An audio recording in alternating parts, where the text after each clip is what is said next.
Assalamualaikum dan salam sejahtera. Penuh gemalai menghibur puteri hamba Umay persembah diri.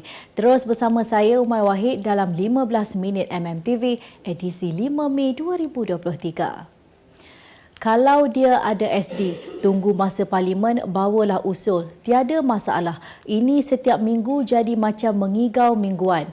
Itu kenyataan Perdana Menteri Datuk Seri Anwar Ibrahim berhubung dakwaan ada pihak telah memiliki cukup surat akuan SD untuk mengambil alih jawatan Perdana Menteri. Anwar yang juga Menteri Kewangan bagaimanapun menegaskan beliau amat yakin kerajaan perpaduan pimpinannya akan kekal sehingga pilihan raya umum ke-16. Beliau mengulas desas-desus Setiausaha Agong Perikatan Nasional Datuk Seri Hamzah Zainuddin telah memiliki cukup SD untuk mengambil alih jawatan Perdana Menteri. Difahamkan surat akuan itu melebihi 120 jumlah ahli parlimen dan akan diserahkan kepada Yang di-Pertuan Agong sebaik pulang dari London. Bekas Perdana Menteri Tun Dr. Mahathir Mohamad memfailkan saman berjumlah RM150 juta terhadap Perdana Menteri Datuk Seri Anwar Ibrahim berhubung dakwaan beliau mengumpul kekayaan pribadi ketika berkuasa. Mahathir menuntut ganti rugi RM50 juta dan teladan sebanyak RM100 juta. Bekas ahli parlimen Langkawi itu mendakwa kenyataan yang dibuat Anwar atas kapasiti sebagai Perdana Menteri membawa kesan lebih teruk terhadap imej dirinya berbanding kenyataan sama yang dibuat rakyat biasa. Bagaimanapun Anwar tidak menyebut nama Mahathir tetapi merujuk tempoh pemerintahannya berkata ada orang sekarang setelah 22 tahun campur 22 bulan jadi berkuasa sekarang mengeluh. Dalam ucapan sama, Anwar mendakwa individu berkenaan tidak membayar cukai dan memindahkan kekayaannya ke luar negara.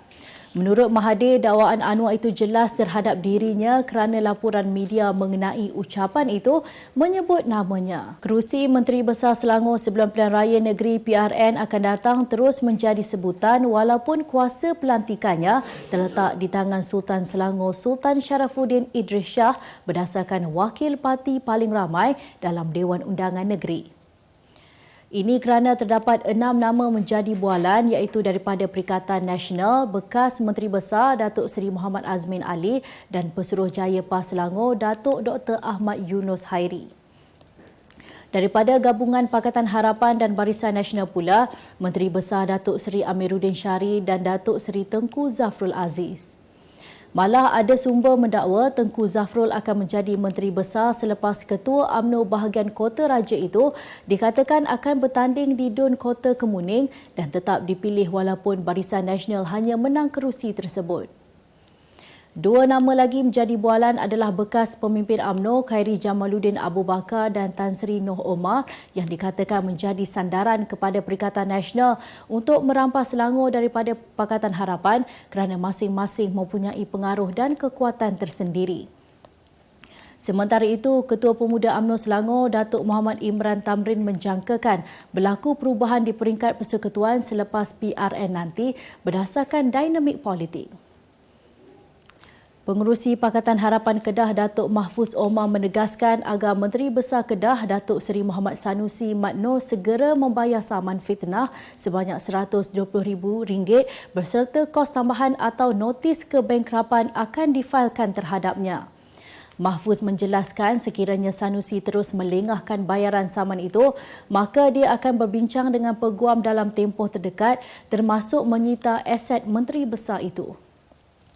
Beliau menambah alasan Sanusi meminta dia berurusan dengan peguamnya adalah tidak relevan kerana Menteri Besar itu sudah menangguhkan bayaran saman lebih 2 minggu dan tidak sepatutnya berlengah lagi.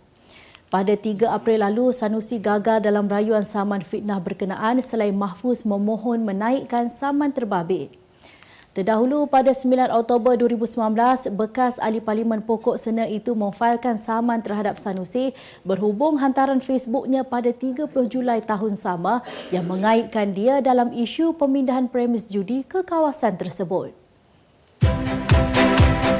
Kemas kini pengetahuan anda tentang isu ekonomi dan pasaran. Merangkumi sektor hartanah, perniagaan, keuangan, komoditi, IKS, halal niaga dan dunia korporat. Sentiasa ikuti perkembangan ekonomi semasa di dalam dan luar negara. Semua informasi terkini hanya di hujung jari. Dapatkan edisi ringgit setiap Isnin hanya di Akhbar Utusan Malaysia.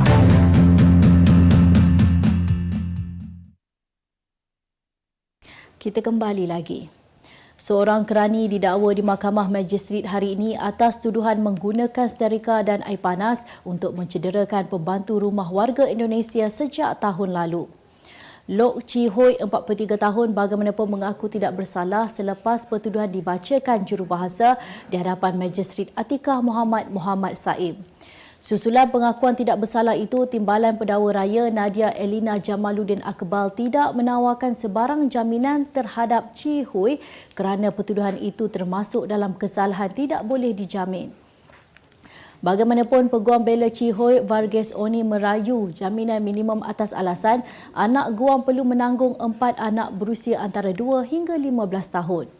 Magistrate kemudian menetapkan Chi Hui diikat jamin RM6,000 dengan seorang penjamin dan 6 Jun ini untuk sebutan semula kes.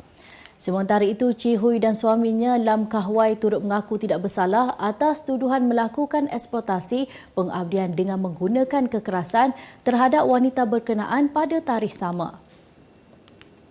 Pelakon popular Shahnaz Ahmad mengemukakan representasi di Mahkamah Magistrate Kuala Lumpur bagi menggugurkan pertuduhan mendatangkan kecederaan terhadap seorang lelaki di sebuah kondominium Jun tahun lalu yang didakwa ke atasnya. Peguam Datuk Abu Bakar Isa Rahmat yang mewakili Shahnaz berkata representasi itu telah dihantar ke Jabatan Peguam Negara AGC pada 2 Mei lalu. Selepas mendengar maklumat itu, Magistrate Atiqah Muhammad Saim kemudian menetapkan 10 Julai ini bagi keputusan representasi tersebut. Sementara itu, Shahnaz berkata pihaknya akan cuba menyelesaikan kes sebaik mungkin. Mengikut pertuduhan Shahnaz atau nama sebenarnya Shahnaz Ahmad Basir Ahmad, 38 tahun, didakwa dengan sengaja menyebabkan kecederaan terhadap seorang lelaki berusia 27 tahun pada 16 Jun tahun lalu. Berikutan itu, pendakwaan dikemukakan mengikut Seksyen 323 Kanun Keseksaan yang memperuntukkan hukuman penjara maksimum setahun atau denda maksimum RM2,000 atau kedua-duanya jika sabit kesalahan. Kita beralih ke berita dunia. Seorang wanita hamil 4 bulan berdepan 14 pertuduhan membunuh selepas meracuni mangsanya dalam kes pembunuhan bersiri di Thailand. Tertuduh Sararat Rangsi Wutapon menipu wang mangsa-mangsanya berjumlah ratusan ribu baht sebelum meracuni mereka dengan menggunakan sinida. Pada minggu lalu, Sararat ditangkap berkaitan dengan 9 kematian mencurigakan yang berlaku sejak beberapa tahun lalu. Tertuduh memperdaya 15 orang agar mengambil kapsul sinida yang kononnya pil herba. Timbalan Ketua Polis Thailand Surachat Hakpan memberitahu bahawa suami tertuduh yang merupakan seorang pegawai polis berpangkat tinggi turut berdepan dakwaan penyelewengan berkaitan pembunuhan bersiri tersebut. Sehingga kini, polis mempulaskan siasatan melibatkan 5 wilayah yang kebanyakannya terletak di barat Bangkok. Lagu popular Ed Sheeran Thinking Out Loud disahkan bukan lagu ciplak daripada lagu Let's Get It On yang dihasilkan pada tahun 1973. Perkara ini diputuskan oleh Mahkamah Amerika Syarikat sekaligus menoktahkan kes saman pelanggaran hak cipta yang difailkan anak penulis lagu tersebut, Catherine Townsend Griffin. Penyanyi dari England itu sebelum ini menafikan mencuri elemen dari lagu Let's Get It On untuk naskah ciptaannya dan kecewa apabila tuduhan tidak berasas itu dibawa ke mahkamah. Jelasnya, keputusan ini membantu melindungi proses kreatif untuk penulis lagu di Amerika Syarikat dan seluruh dunia. Sebelum ini, waris penulis lagu Let's Get It On mendakwa Sheeran, kumpulan Warner Group dan Sony Music Publishing bertanggungjawab ke atas dakwaan pelanggaran hak cipta. Utusan Malaysia dan Cosmo melancarkan satu lagi produk terbaru. Apa yang ada dalam Iklaneka? Ia adalah platform yang tepat dan efektif untuk mengiklan antaranya berbagai jenis notis, cartan kosong, hartanah, tender, kenderaan, mencari wali atau waris dan pelbagai lagi. Apa yang anda cari? Semuanya ada di sini. 2 dalam 1. Layari iklaneka.utusan.com.my. Tengok. Bank Negara Malaysia BNM dijangka menaikkan kadar dasar semalaman OPR sebanyak 25 mata asas lagi pada tahun ini sebelum kekal berada di paras tertinggi 3.25%.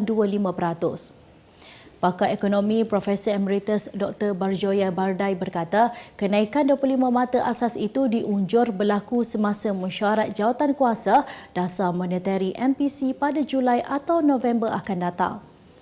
Katanya kenaikan 25 mata asas tidak lagi dapat dielak memandangkan kadar OPR tertinggi sebelum ini berada di paras 3.25% sebelum diturunkan kepada 1.75%.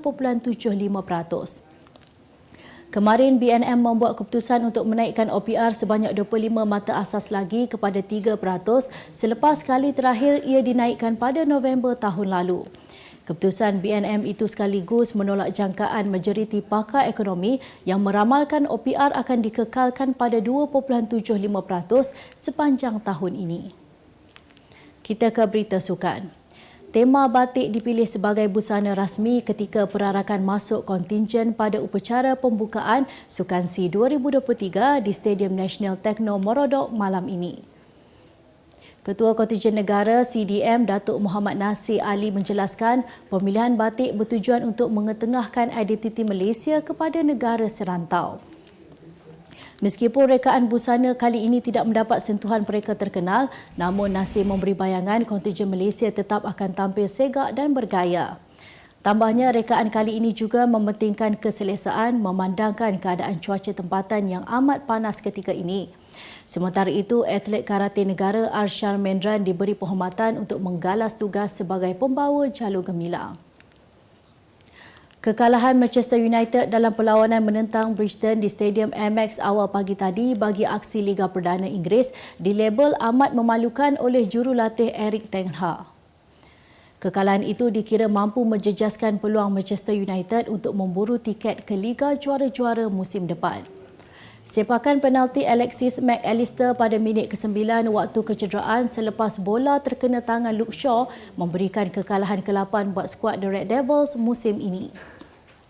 United yang kini menduduki tangga keempat Liga gagal melebarkan jurang mata ke atas Liverpool dan hanya memiliki kelebihan 4 mata dengan satu perlawanan dalam tangan. Dalam pada itu, Ten Hag turut menegaskan bahawa para pemainnya perlu menyalahkan diri sendiri atas kekalahan itu kerana mereka banyak mensia-siakan peluang pada babak pertama permainan. Sebagai penutup 15 minit MMTV hari ini, saksikan laporan cuaca esok Sabtu 6 Mei 2023. Jangan lupa dapatkan akhbar utusan Malaysia dan Kosmo untuk berita-berita terkini dan menyeluruh. Sekian saja pada saya, Umay Wahid. Assalamualaikum dan jumpa lagi.